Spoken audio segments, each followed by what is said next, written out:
అందరికీ నమస్తే. రాష్ట్రంలో ఒక విచిత్రమైన పాదయాత్ర జరగబోతుంది. ఆ పాదయాత్ర చేసేది ఏ ప్రతిపక్ష నేతనో కాదు. పోనీ అధికార పార్టీ పీసీసీ ప్రెసిడెంట్ కూడా కాదు.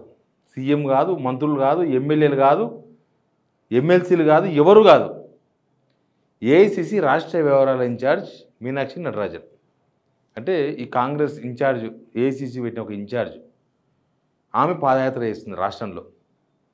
ప్రస్తుతానికి 10 కాన్స్టిట్యున్సీస్కి సంబంధించి ఒక్కొక్క కాన్స్టిట్యున్సీలో 10 కిలోమీటర్ల పాదయాత్రకు సంబంధించి షెడ్యూల్ కూడా వచ్చేసింది.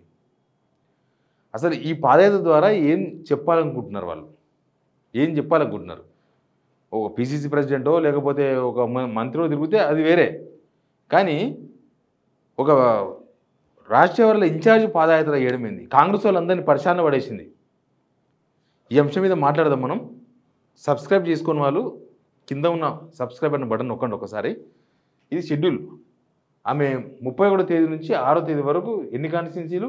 1, 2, 3, 4, 5, 6 కాన్స్టిట్యున్సీ సంబంధించిన షెడ్యూల్ ఇచ్చింది. 6 కాన్స్టిట్యున్సీలు మొత్తం పాదయాత్ర, నైట్ హాల్ట్, శ్రమదానం and workers meeting, padayatra, night halt, శ్రమదానం, పర్రికెళ్ళి స్టార్ట్ అవుతుందంట. ఆందోళన, ఆర్మూరు, ఖానాపూర్, చొప్పదండి, వరదానపేట.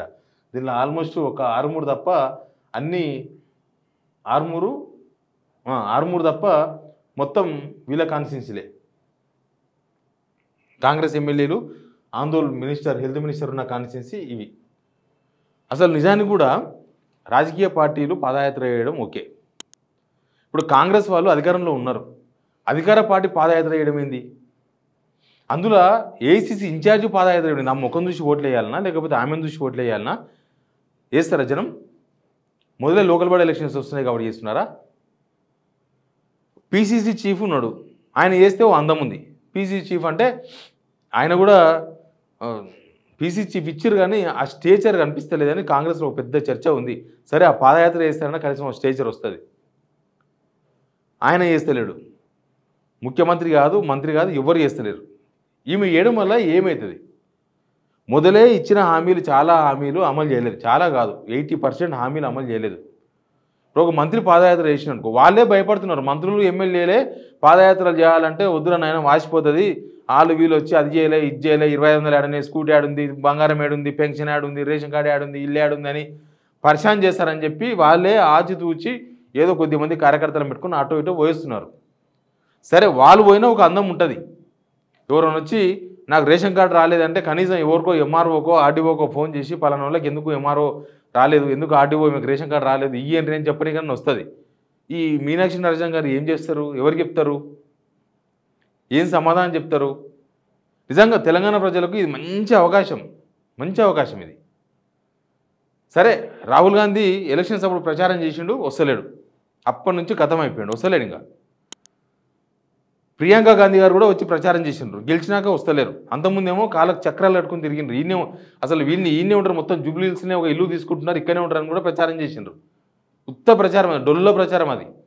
అంటే వాళ్ళ మీద నమ్మకం కలిగించడానికి, వీళ్ళ నమ్మకనే వాళ్ళని తెచ్చుకున్నారు, వాళ్ళే అమలు చేస్తారని చెప్పుకున్నారు, వాళ్ళే గ్యారంటీ అని చెప్పినారు. 6 గ్యారంటీలకు సోనియా గాంధీ గ్యారంటీ, 6 గ్యారంటీలకు రాహుల్ గాంధీ గ్యారంటీ, 6 గ్యారంటీలకు ప్రియాంక గాంధీ గ్యారంటీ అని చెప్పుకున్నారు. వీళ్ళని నమ్మరేమో అని వాళ్ళ పేరు గ్యారంటీ వాడినారు. అందుకే వాళ్ళు ఈయన హైదరాబాద్లో ఉంటున్నారని ఒక ప్రచారం చేశారు ఎలక్షన్స్ ముందల. ఎందుకంటే అట్లన్నా నమ్ముతారేమో కానీ వాళ్ళు వస్తలేరు. కానీ వాళ్ళ దూత వస్తుంది జనాలకి, వాళ్ళ దూత మీనాక్షి నటరాజన్ గారు వస్తున్నారు. అసలు దీనివల్ల ఆమె కాంగ్రెస్ పార్టీలో చాలా చర్చ ఉంది, అసలు చాలా వ్యవహారం ఉంది, అది మాట్లాడదాం. కానీ జనాలకు మాత్రం మంచి అవకాశం. మీకు ఈ స్కీమ్స్ ఏమేమి రాలేదో, మీరు దేనికోసం ఎదురు చూస్తున్నారో, మీనాక్షి నటరాజన్ గారు వస్తున్నారు, అడగండి, కలిసి ఏం సమాధానం చెప్తారో చెప్పని కనీసం. ఇంకా అసలు మీనాక్షి నటరాజన్ గారు ఎందుకు చేస్తున్నారు పాదయాత్ర? ఇది చాలా ఇంపార్టెంట్ పాయింట్. ముందా మనం అన్నట్టే పీసీసీ చీఫో లేకపోతే ఏ పీసీసీ అధికార ప్రతినిధో లేకపోతే ఇంకెవరో ఆ పీసీసీలో ఉండే జనరల్ సెక్రటరీయో లేకపోతే వైస్ ప్రెసిడెంటో ఎవరైనా చేయొచ్చు. కానీ వాళ్ళు ఎవ్వరు చేయకుండా అసలు ఏమాత్రం సంబంధం లేని నటరాజన్ గారు ఎందుకు చేస్తున్నారు? మీనాక్షి నటరాజన్ గారు ఎందుకు చేస్తున్నారు? కాంగ్రెస్లో ఉన్న పంచాయతీలు, ఈ పంచాయతీల మధ్య ఆయన పాదయాత్ర ఏమంటే వీళ్ళకి మంట, వీళ్ళ పాదయాత్ర ఏమంటే వాళ్ళకి మంట. ఇప్పుడు ఎవరిని నమ్మే పరిస్థితిలో హైకమాండ్ లేదా అని అనిపిస్తుంది. వీళ్ళు ఎవరిని నమ్మే పరిస్థితిలో లేదా. వీళ్ళని నమ్మితే, వీళ్ళని పాదయాత్ర చేపిస్తే వీళ్ళే ఒక పెద్ద లీడర్ అయిపోయి రేపు అన్న పరిశాన్ చేస్తారు. మొత్తం ఇక్కడ ఉన్నోళ్ళే ఆల్రెడీ అట్లా నమ్మితే, గుడ్డిగా నమ్మితే వాళ్ళందరూ పరిశాన్ చేసేసిండ్రు. ఇప్పుడు చూస్తున్నారు కదా, వాళ్ళని నమ్మి ఒక మంచి పదవి ఇస్తే ఏమవుతుందో మొత్తం వాళ్ళనే బ్లాక్మెయిల్ చేసే కాడిపోయింది కథ.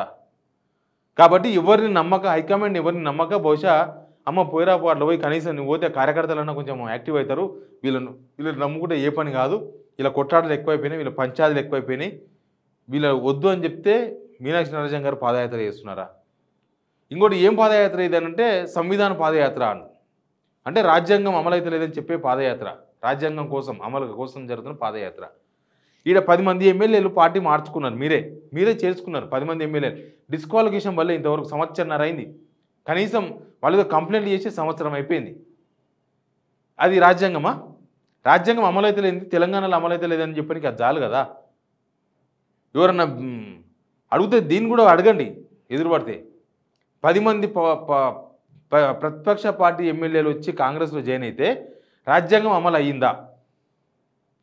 ఇప్పుడు ఎక్కడ పడితే అక్కడ స్టేషన్లో కేసులు పెడుతున్నారు. కేసులు పెట్టి వాళ్ళ మీద రకరకాల అరెస్టులు, వాళ్ళ మీద సతాయింపులు అన్నీ ఉన్నాయి. అది కూడా రాజ్యాంగంలో భాగమేనా? ఇప్పటివరకు పోలీస్ స్టేషన్లో కాంగ్రెస్లు ఇచ్చిన కంప్లైంట్లే ఎఫ్ఐఆర్లు అవుతున్నాయి, మిగతా జనం ఇచ్చినా ఎవరిచ్చినా ఎఫ్ఐఆర్ అయితలేవు.